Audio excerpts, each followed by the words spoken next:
then, thank you for joining us this afternoon. Those who don't know, my name is Martin Hamilton, Director of Leeds Civic Trust. And this session is specifically for the Trust corporate members that represent a variety of sectors that are based in and around the city of Leeds.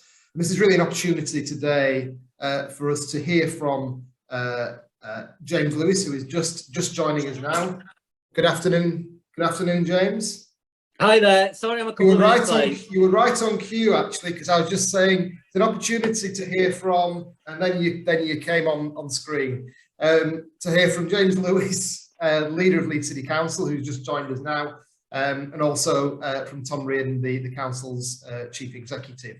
So what we're going to do over the next sort of 15 minutes or so is I'm going to ask Tom and maybe James to say a few words of introduction, and then we'll get straight into some questions. I've got a number of questions I want to ask. Thanks to the people that have sent me questions in, points that they want to be covered today. We'll try and cover those. And there's also the Q&A function on the webinar. So please feel free at any stage to chip in with any points you want to make, and I'll try and weave those into the conversation as well. But without further ado, then I'd like to hand over to, I don't know, Tom, do you want to start, or James, whichever's easiest? It's up to the leader. I'll let you go first, Tom. Okay, great.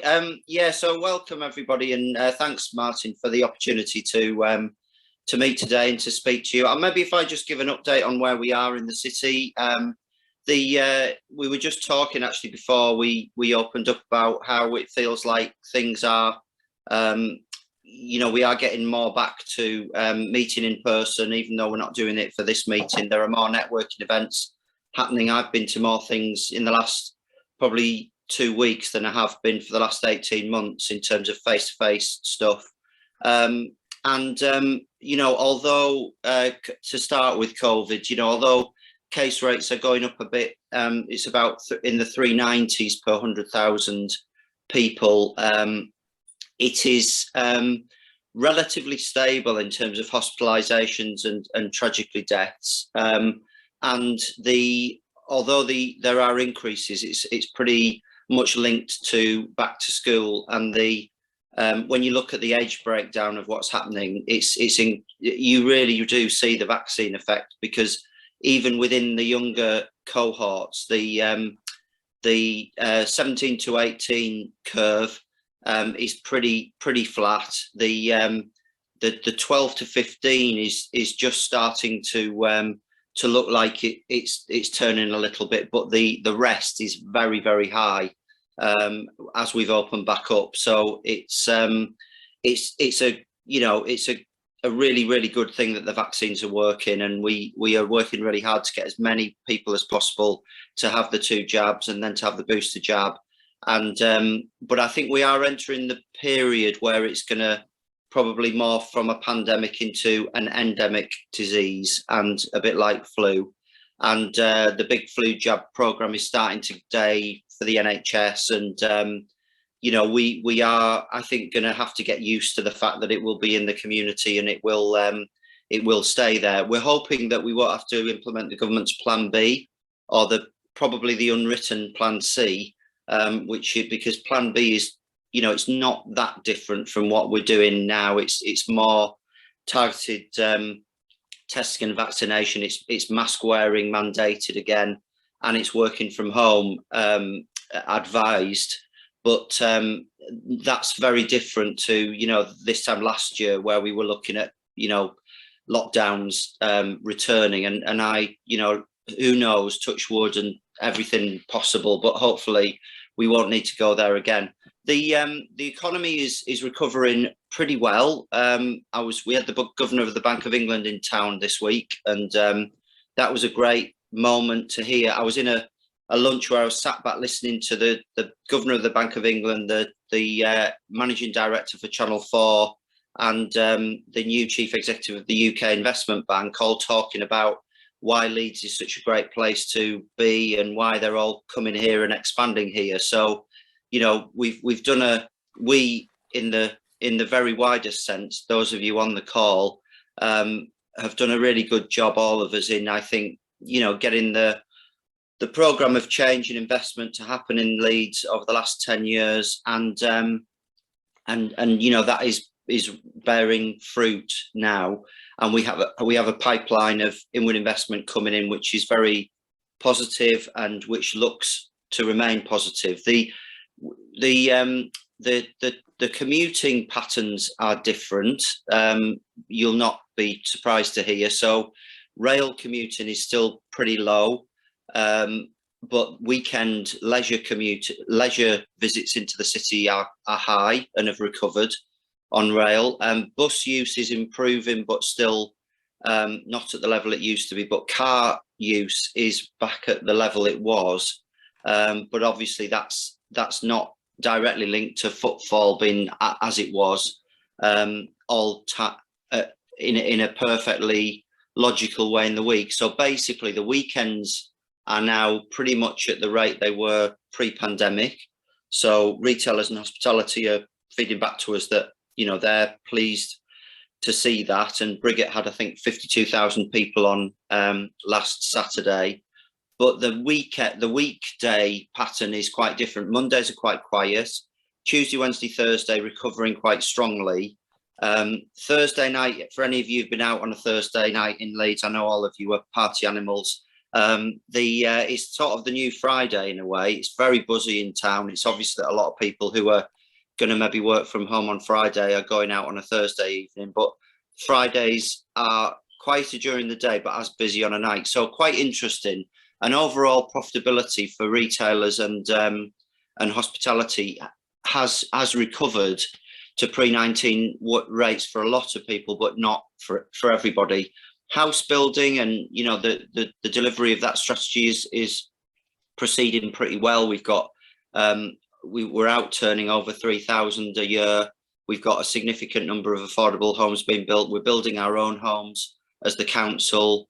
The carbon agenda is being taken forward strongly, with our district heating scheme being extended to some of the high rises and halving the fuel bills of some of the poorest people in the city, decarbonising the developments in the city centre.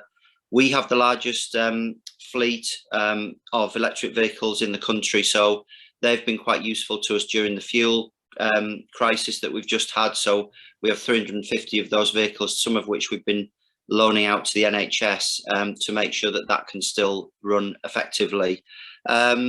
The South Bank is developing really well. If you've been down there, it's great to see, the stuff coming out of the ground. I noticed Lucinda's on the call from CEG, and we're really confident about that. I'm happy to answer questions. We'll probably get questions about HS2 and transport.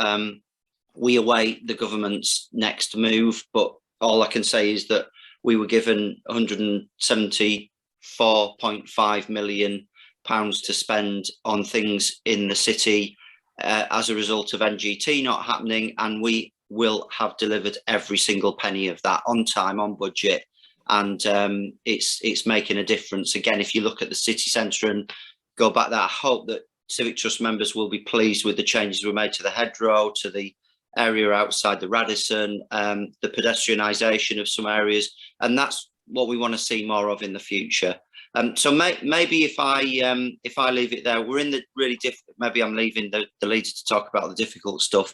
We're in budget round at the moment. We've got more cuts to find. It's staff are tired.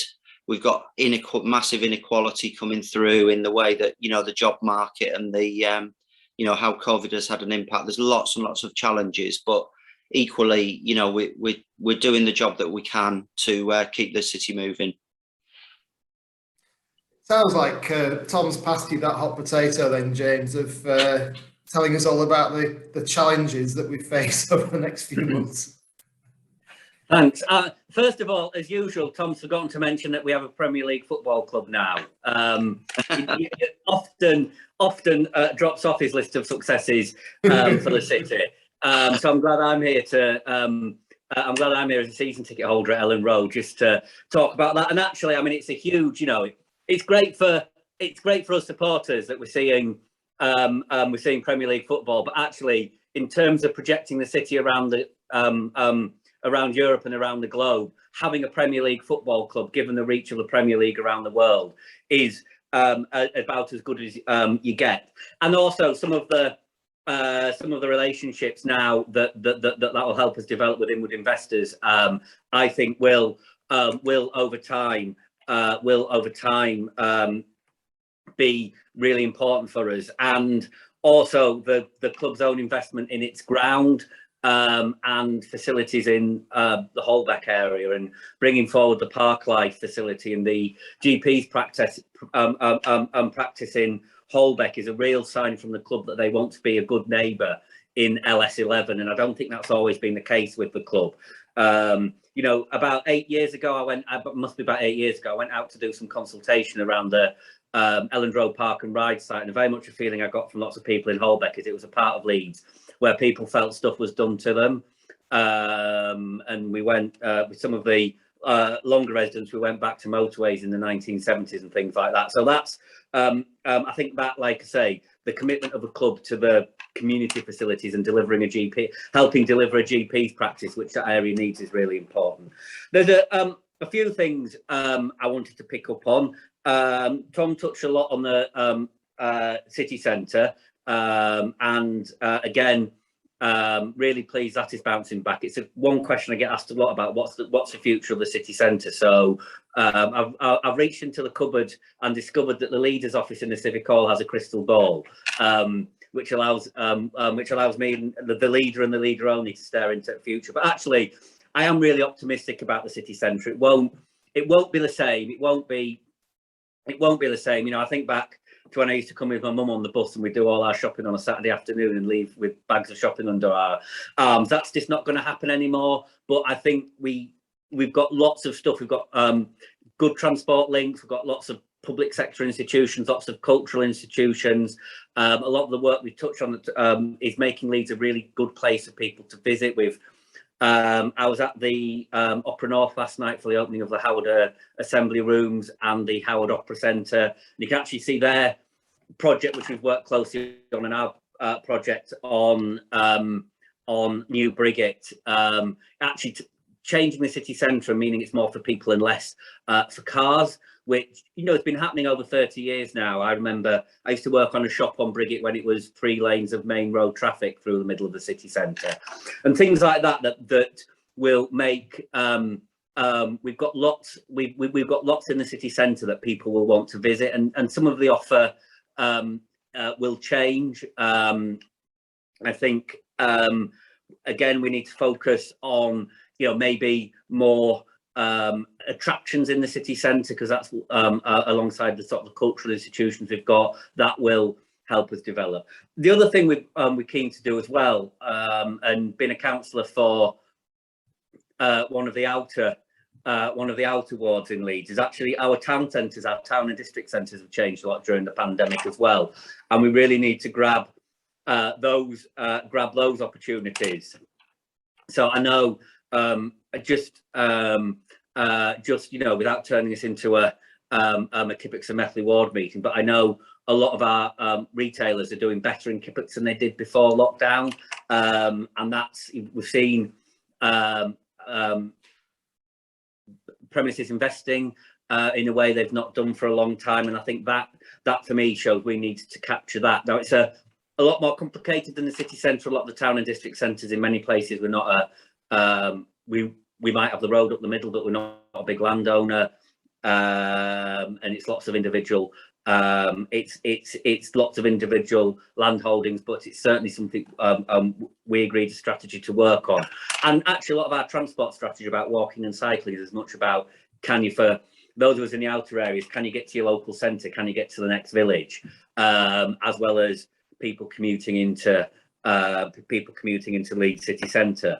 So picking up on transport, obviously, we now have a mayor of West Yorkshire, the first Metro mayor, and Tracy, the first female Metro mayor in the country, and I think Tracy is set out to be a very high profile voice and advocate for West Yorkshire, and having somebody on a lot of the projects we work on in terms of economic development, transport. Having somebody with that mandate to work across West Yorkshire is really positive. We're starting work on projects like mass transit, and we've got we had a mention. I think we were the only city mentioned by the current Prime Minister in his conference speech.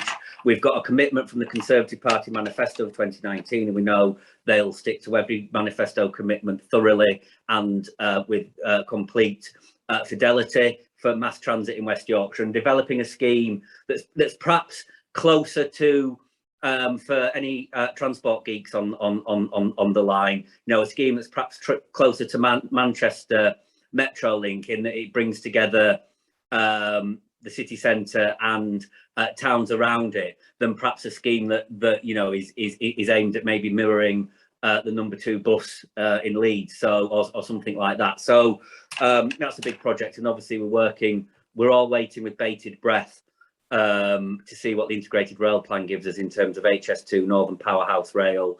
What happens with Leeds Station, which is a real blockage on any improvement to the rail network in the north of England, whether we have new high-speed rail or not.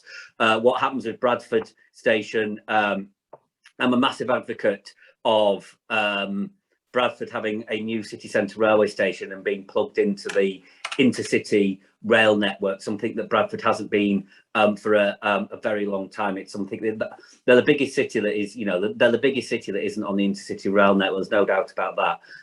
And for Bradford's development, that's really important. And of course, Bradford's development is something on the West Yorkshire level we'll work really closely on.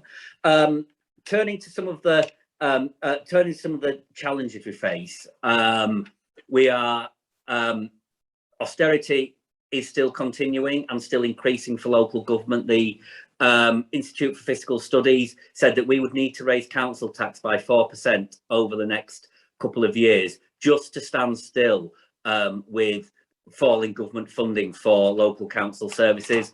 That's before we look at things like inflation and whatnot. And, you know, dare I say it, sometimes there are things we might like to do more of, but we'll have to do 4% just to catch up with falling government funding. That's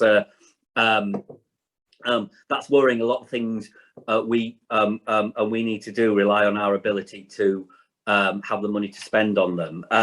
There was lots of talk I'm trying to remember playing buzzword bingo at what point, but we got to it between the big society, the Northern Powerhouse, and levelling up. But at some point there was talk from the government about greater levels of fiscal devolution. So are we able to keep more of the money of the taxation that's raised in Leeds? Are we able to sort of all the successes Tom and I have talked about? Are we able to in terms of cold hard cash, can we benefit from that in terms of having more money available for continued infrastructure investment and public services?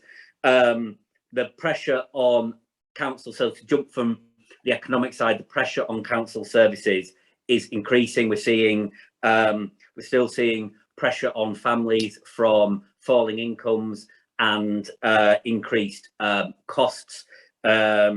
Worryingly, not a lot of shift in the number of families where somebody works, but they still live in poverty. That's something that is still a huge challenge for us. You know, 24% of children in Leeds still grow up in poverty, and a lot of those are from families where somebody works. This isn't an issue about unemployment. It's a sort of bounce from meeting to meeting as leader between meeting, say, people in the hospitality and entertainment sector really struggling to recruit, to having meetings about how there's still sort of persistent long-term unemployment. I think it's going to be a big focus for us about where we know there's new employment opportunities, how we can get people are out of work or can see better jobs available into those works. I think that's going to be a big challenge for us moving forward. So I'm very glass half full about our prospects, but there is still still some worrying signs there for us. Mine's a third full, so you're doing better than I am, James. A bit early for the gin, Martin. It looks like it is a whiskey glass, but I can assure you it's just water. Thanks for that, Tom and James. Could I start off then and remind people again, if you want to chip in on the Q&A on the chat, I'll try and weave things in. But could I just start off maybe with the issue around the mayoralty, because this is something that we didn't have to discuss last time. This is a new factor to sort of bring into the discussion. I suppose the question for Tom and for James is this: the mayor has certain powers which are agreed in the devolution deal, and then wider powers which are more informal. Where do you think the West Yorkshire mayor can be helpful?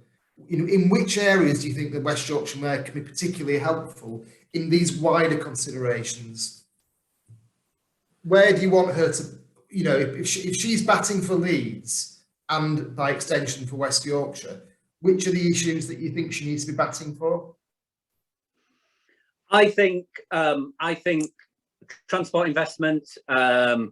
Transport investment is a big area.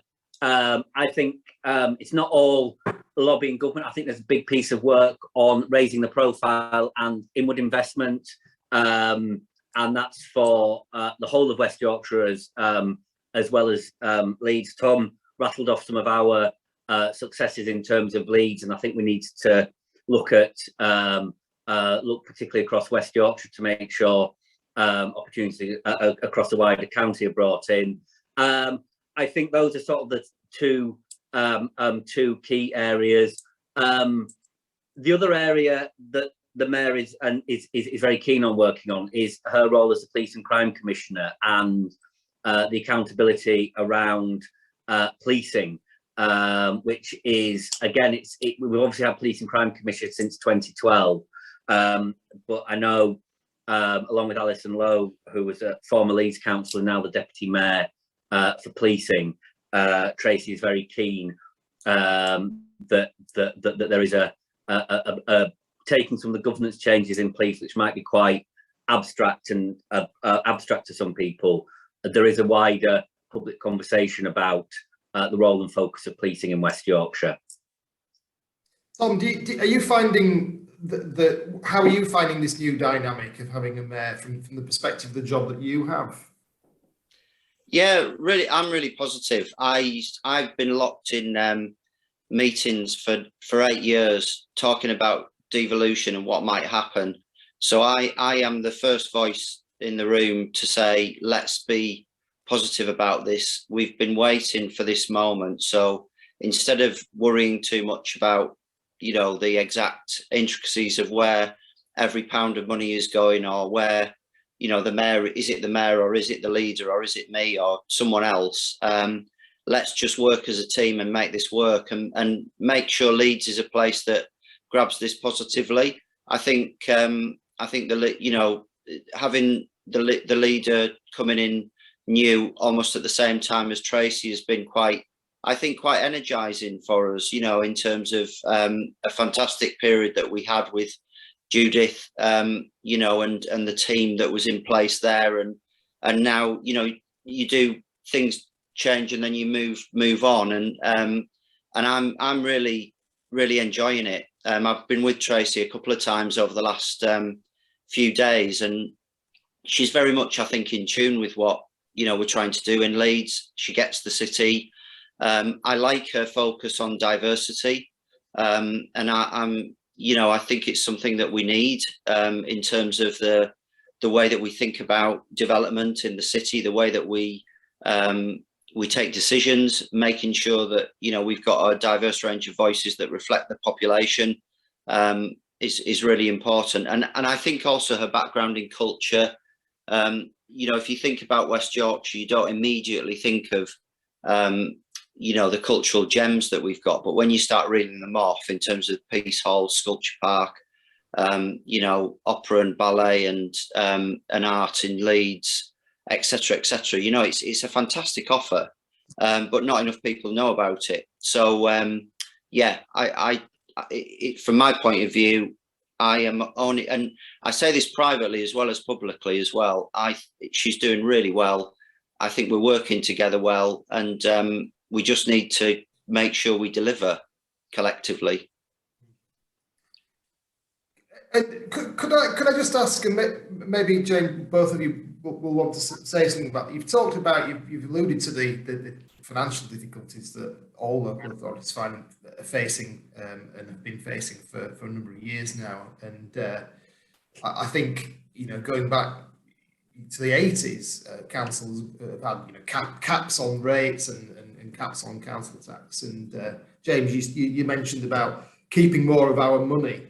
I mean, is there a need actually to just sort of almost stop and say this just isn't working? There needs to be another way of funding local government if we want to achieve what we want to achieve as a city. Do you know, I've never heard anybody argue that the current system of funding local government is great. The issue is about how we actually get that reform that is that delivers on what both us and the national government want to achieve, which is economic growth and inclusion, and high quality public services. I mean, there's various reviews, national government reviews that have been underway, things like fair funding and whatnot, that understandably haven't progressed during the pandemic. Nobody argues that the current system works. I just think it's getting. I think there's a bit of a view that local government finances sometimes can be enormously controversial. But secondly, it's never going to be, for the Prime Minister and the Chancellor, it's never going to be the top item in their inbox. So I hope, like I say, I hope that we will get some progress on that. But I suppose it's a question of what and when, which are the two key questions at the moment. I think if I can add to that, Martin, I think that the difference now between, there's one government department that's doubled the amount of people who work for it during the period that local government has reduced its workforce by a third. And that must have an effect on our ability to do the job that, is there in statute for us, but also in that wider placemaking and, civic energy that you get into a place. And I think Leeds, we've managed to navigate our way through that over the last few years in Leeds. There are places in the country that haven't. And if you're talking about levelling up, then, the council is often the biggest employer, the biggest procurer of services and the biggest landowner in a place. And if you denude that, then the place is going to lose those things that make it distinctive, whether it's a museum or a theatre or a library, and that can't be right. So I do think we've got to get onto a sustainable footing in some way, because the distance between ourselves and Whitehall and ourselves, and if I compare us with our NHS colleagues, who of course need resources, but as they get more resources and pay rises and better terms and conditions for their frontline staff, and we don't, then it's only going to get worse in terms of trying to integrate the two together. You mentioned levelling up, this phrase that gets bandied about, has been bandied about a lot in the last few days, I suppose. I mean, let's not worry about what a definition for levelling up, because I think that would take us the rest of the day probably. But in terms of practical things on the ground, what do you think the council is doing, if you like, that contributes to levelling up? What sorts of initiatives do you think are being delivered on the ground that actually are improving things for residents? If a government, and I know there isn't a levelling up fund, so maybe that's a starting point. But if you were given a lump of money, what sorts of things do you think are priorities in that regard? Shall I go first? Please, Tom. Yeah, I mean, I think there's a lot we can point to in Leeds that we've managed to retain despite austerity around a service that is provided for the full range of wards in the city. If I take the neighbourhood networks like Armley Helping Hands and others that actually are the link between older people who want to live independently in their homes rather than end up in a care home or in hospital, and we commission those charities across the city and have done for a number of years, and we get huge value out of that, and that's something that we've consistently done. We've consistently invested in housing and helping prevent people become homeless right across the city, not just in the city centre, and that it means that we've got 2/3 less homelessness relative to other big cities our size, and so I think there's a lot we can point to. The thing that we've lacked, and the thing I would like to see, is that we are thinking really actively, as the leader said earlier, about what are the district centres' economic futures and how can we facilitate that when we don't always own land and we don't have the interest from developers that we do in the city centre.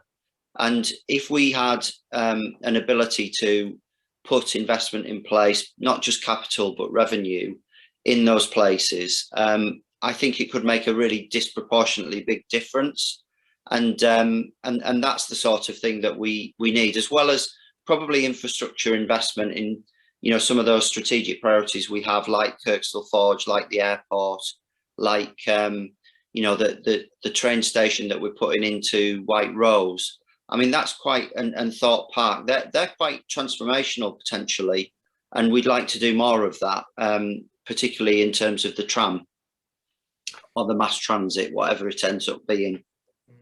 I'll come on to that in a minute. Just on this sort of issue of public intervention, local authority intervention, I know that other local authorities, for example, I think Nottingham is one, Preston maybe another, are talking about the city centre and district centres, are actually intervening and potentially buying some of these locations, some of these failing district centres. When I say district centres, shopping centres, if you like, and reimagining them. Do you think the local authority has a role in? Do you think Leeds needs to do those sorts of things at the moment? Do you think that's something that should be on the agenda, actually increasing the size of the public sector in that sense? I think we don't. There's a number of things when we get onto the list of what other councils need to do that our partnership approach has delivered that other councils have failed to deliver. Yeah. So, for example, we have private sector housing investment right across the city, including areas of quite high deprivation. So we've brought in 2 new shopping centres to Leeds city centre in the last 10, 12 years. Again, other councils haven't done that. So I think we've got a really strong partnership approach. I mean, obviously we're working with CEG on Temple Works and the surrounding area. So I think we've got a good approach that can deliver results. Obviously, through our adult social care, we developed a really strong approach with asset-based community development, where we look at what we do own and how we can get that out for the best of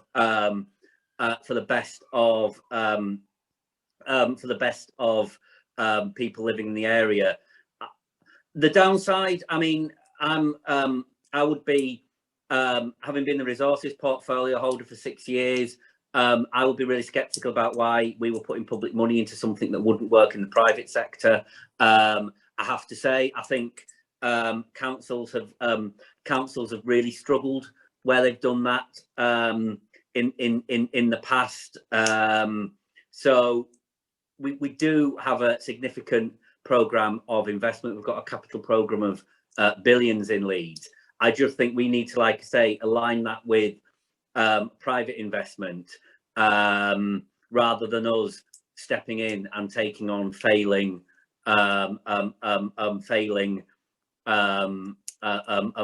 property, which I know sometimes isn't. We're in a better position and have better relationships than other councils do, but that's my kind of view on it. It's not as easy. It's not an easy answer as it seems, and I come back. We're really struggling. With our budget. There is no councils that make decisions like that. They're not shaking a magic money tree and finding the money. They're making decisions around not doing other things. So I think we do look at what we can deliver, but I think it's very much in delivering infrastructure. It's delivering infrastructure, and it's delivering projects that add value and animate and bring communities together. It's not about stepping in it because the private sector won't. Thanks, James. Could I then move on then to sort of an infrastructure question, which is the question around transport. You've already referred to this. HS2 connectivity across the north of England through Leeds. Also the proposals now coming forward or developing for mass transit in the region. First of all, could I just ask on HS2? I mean, clearly this has been on the agenda for a number of years now, and the local authority has an HS2 arriving in Leeds at some point in the future, although it gets more and more distant, it has got more and more distant, is part of the city's economic plan. It is part of that investment plan.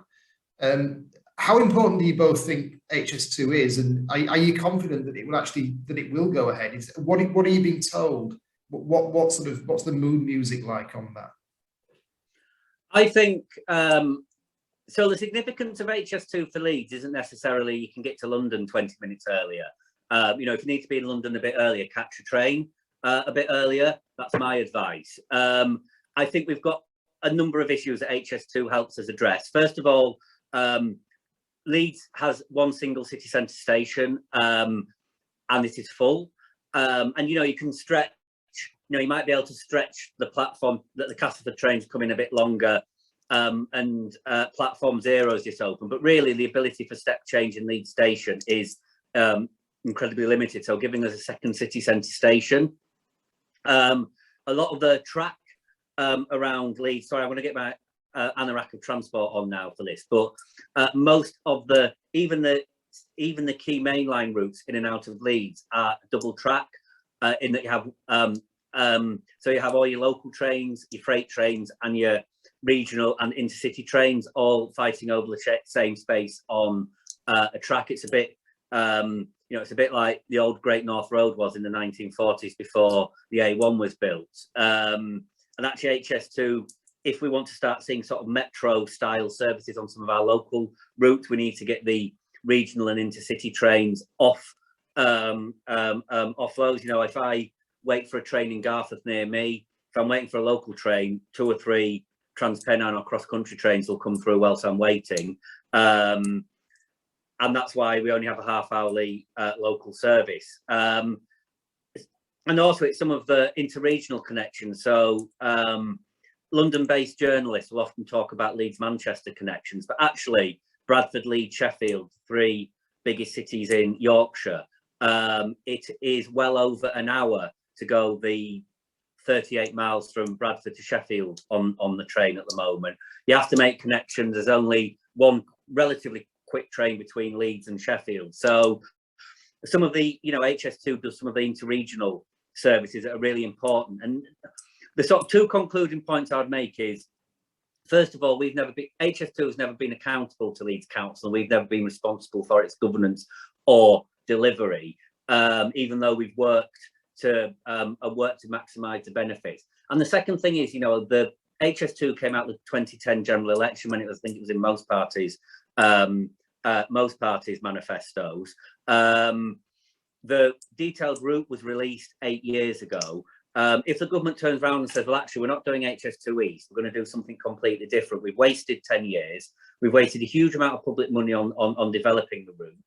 It'll be another 8-10 years of planning, consultation, refinement, further consultation, etc., etc. And who's to say, and we've had this experience with the tram in Leeds, who's to say we won't go through all that? And a government of the future will say, oh, well, maybe that's not what we need now. So that's my that's my big point about HS2. It's been the only thing the government have offered it in terms of significant connectivity for the last decade. And if it is cancelled or delayed now, we've wasted a decade. And any offer of something that might sound good, you know, my sort of, luckily I'm too young to be cynical, but it'd be another, like I say, another 10 years of going through all the necessary processes it takes to build a new railway line. And will we get anything at the end of it? Tom, what's your sense on this, reading the runes? Well, I just completely agree with what the leaders said. I feel incredibly frustrated that I think we've fought off 7 reviews of HS2 East successfully. If the 8th one, you know, we fail, then, you know, I don't see what more we could have done to make the case. It's a much higher economic impact on the east of the country for HS2 because it goes through more urban areas. We've swallowed the fact that we need a viaduct rather than a tunnel, whereas parts of the Chiltern's got, you know, a tunnel to avoid sort of a couple of houses in some cases. It just shows the complete dysfunctionality of the way the country tries to put infrastructure in place, that we are in this position having to, you know, guess, as you are, about what's going to happen next. And one of the bases of the government's, you know, case that they're looking at to not have HS2 East is a National Infrastructure Commission that based their report on the fact that Leeds had a travel to work area that began and ended in the council boundaries. So, you know, obviously everybody's commuting in from Wetherby, but they're not commuting in from Knaresborough or Harrogate or York. I mean, it's absolutely ridiculous, and it could only happen to a London-based organisation, you know, writing about us as a faraway county of which they know nothing. So, yeah, I'm pretty. I'll be pretty angry, to be honest, if we do end up losing it, not because of my,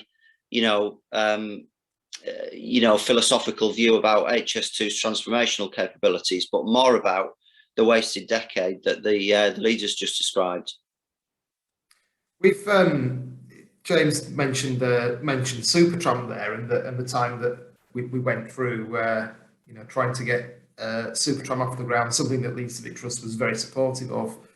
Wasn't necessarily a very popular view at the time, and the trolleybus scheme as well.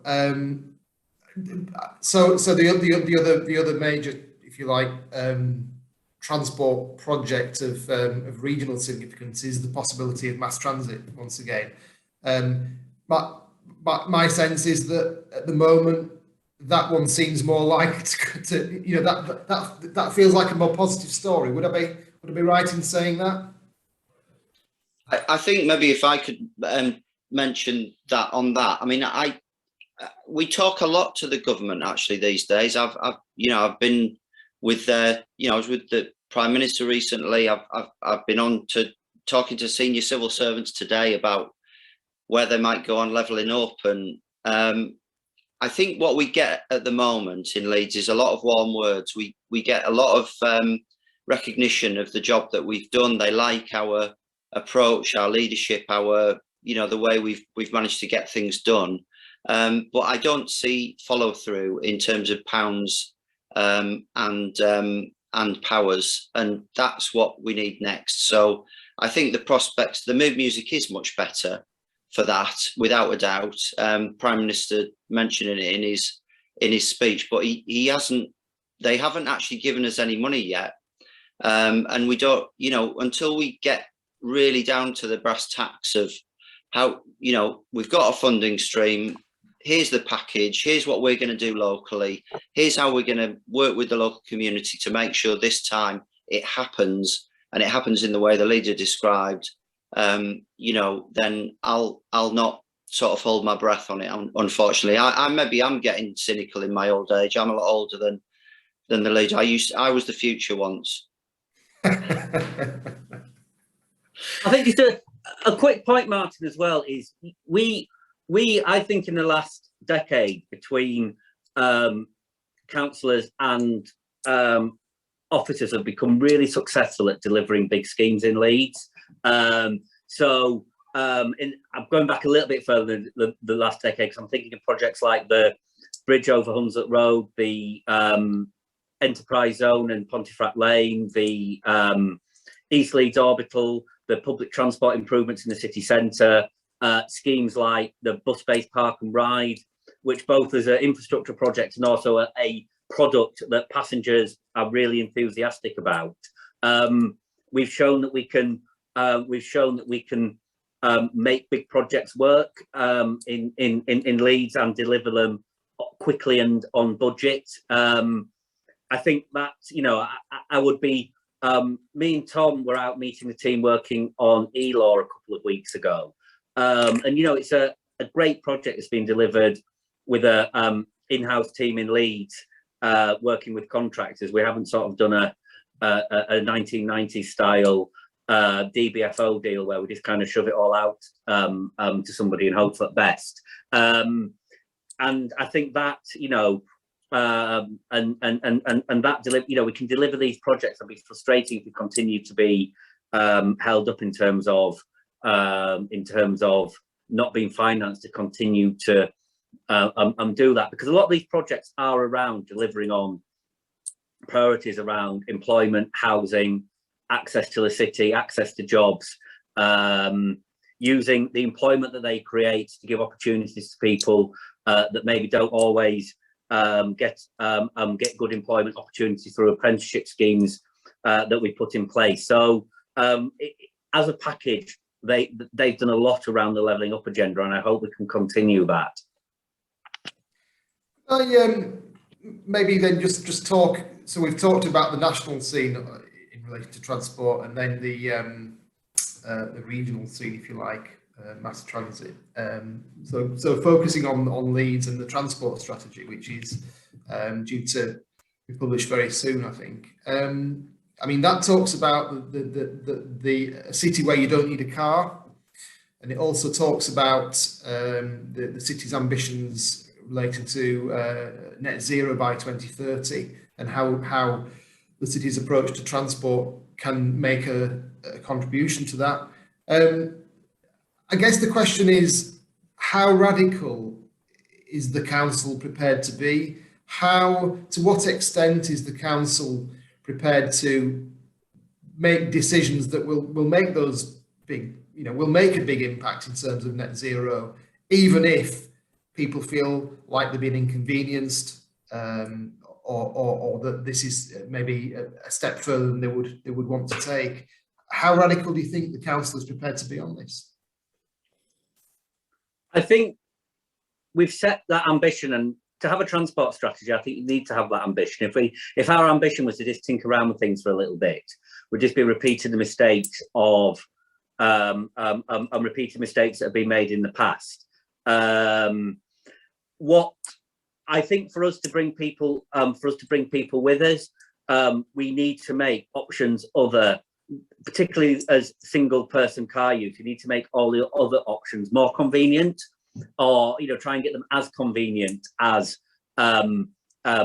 driving. Again, sorry to keep coming back to my ward. You know, when you're 10 miles away from the city centre, some of the options are perhaps a bit different than people who are a comfortable walk or cycle. But there's, you know, we need to look at some of the options that are just a little bit beyond us at the moment. Things like bus franchising through the combined authority, to try and get a bus network that is a bus network that meets modern needs. Somewhere tucked away, I've got a West Yorkshire County Council Leeds bus map that I brought at a church coffee morning for 20p. And actually, when you look at large parts of Leeds, the bus network from the early 1980s is very similar to what it is today, despite the fact that there's been so many changes to work patterns, lifestyles, things like that. So there is there are some things where for us to reach that ambition, other things will need to happen. But certainly in terms of in terms of reflecting, like I say, options for getting around the city, like park and ride, like a lot of the investment we put into walking and cycling, making sure a lot of our local and district centres are also very accessible to people that have cars, is part of that. There will be, as there always is on this, there will be some trends that we have no control, that we don't, when I say have no control over, we don't create or magnify. So the trend for home shopping and people, rather than people going to a shop, people having stuff delivered to them. That's our ability to pull a big lever in the Civic Hall to make that happen is incredibly limited, but that will be part of things like that will help us get to that ambition. So where we can, our sort of powers as a highways authority and funding infrastructure work, it gives us an objective, and where we work with organisations like the Combined Authority, the railways, and the bus network, it'll give us sort of a roadmap for not just what reforms we want to make, but what outcomes we want those reforms to deliver. And then, like I say, there'll be another group of changes, working patterns, what people can get delivered to their homes and how, and things like that, that will be beyond us, but will play a big part of that. Any thoughts on that, Tom? Yeah, I think I'd maybe just mention the sort of idea of what can you walk and cycle to from your neighbourhood, and the idea of a sort of 15-minute neighbourhoods. And I think I've been meeting this morning with all the health chief execs in the city and third sector providers, and thinking about that GP-based, community-based provision, and how we need to just get people to understand where they can get help, and that whole sort of preventative agenda. And if you're bringing up a family, we've kept our children's centres. That's a massive advantage for us, I think. But how can we make more of that? So it's about service provision as well, and having an integrated strategy that means when you come into the city centre, it's sort of for a good reason, and we sort of nurture those good reasons, the difference that there is in a big regional centre like Leeds, and the great cultural, retail, sporting and other developments that can happen there. You see, I have mentioned Leeds United. Leader, I'm learning. 58 minutes in. Yeah. I was meeting. Well, okay, well, we're almost out of time. So just very quickly, Alistair Gill from Esh has asked about, as local contractor delivering 400 units for a number of social landlords across Yorkshire, who can he speak to regarding future opportunities to assist the council in meeting targets in affordable housing? I think, Alistair, we can get an answer to you about that. I'm sure we can sort that out. Esh, of course, are doing the Ironworks scheme in the South Bank, which is looking excellent, by the way. Okay, we're on 13:58. So a final sort of 30 seconds from each of you. Let's try and reconvene in 12 months' time and do so in person. And maybe the first question I'll ask in 12 months' time is, what's happened in the last 12 months that you're proud of? Looking into your crystal ball, digging it out of the cupboard there, James, what do you hope to be able to report of a positive nature in 12 months' time? Just one thing. I think if it's just one thing, I think we will have a clearer and better, and it's a bit woolly, I'll say that before I say it, but we've got a clearer vision about what post-pandemic changes mean for the city centre and district centres. That would be, for me, that would be one thing that we can do as a council. I mean, a lot of the things we've talked about are, often rely on external organisations. I think that's one thing we can do as a council. Thanks, James. Tom? Yeah, I think we'll have facilitated the the mismatch in skills between some people at the moment and the sectors that are growing, and particularly thinking of the care sector, the tech sector, you know, so that we'll have weathered the storm, if you like, of the transition that we're going through at the moment, post-pandemic, post-Brexit, and we've got, you know, a sort of well-functioning labour market again, because it's the strangest labour market I think I've ever known at the moment, and there's a lot of work to do there. Excellent. Right. Well, we'll jot those down and see if progress has been made in 12 months' time. So thanks both of you. Thanks to everyone for joining us today. We have recorded this, so people who weren't able to join us today will be able to listen a bit later. But have a good afternoon, both of you and everyone listening in, and thanks very much. Thank you. Thanks, Martin. Thank you. Bye.